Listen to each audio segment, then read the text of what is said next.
Sono anni che il medico di medicina generale si trova sotto pressioni enormi dal punto di vista delle richieste di salute, dei bisogni della popolazione, dei modelli organizzativi anche imposti dalle amministrazioni delle aziende, dalla burocrazia. Si dicono esausti, esasperati, totalmente solidali coi colleghi in sciopero e altrettanto pronti ad analoghe forme di protesta. E da Mestre, la Federazione dei Medici di Medicina Generale del Veneto lancia anche l'allarme sulle nuove case della comunità, che così come sono state organizzate in Veneto, appaiono mal distribuite e non in grado di rispondere alle esigenze e ai bisogni socioassistenziali delle persone. Per ogni azienda sanitaria veneta, la CGA di Mestre Centro Studi Sintesi ha incrociato i siti delle nuove strutture finanziate dal PNRR con gli indici di densità di popolazione e di vecchiaia. È emerso che ci sono vaste porzioni del territorio che ci impiegheranno anche 30 minuti, 45 minuti per raggiungere la casa di comunità di riferimento.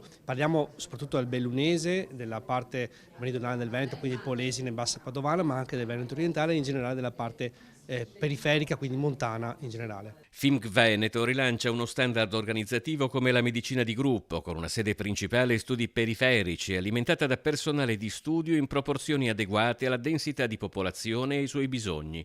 Ma proprio il personale medico è un altro tasto dolente. I giovani medici stanno scappando dalla medicina generale a livello nazionale e non soltanto a livello veneto, perché non hanno un sostegno equo, organizzativo, non hanno sicurezza, non hanno protezione professionale, perché si trovano sparati in un sistema ancora primitivo dal punto di vista organizzativo. Noi non abbiamo un sistema regionale veneto di livello europeo.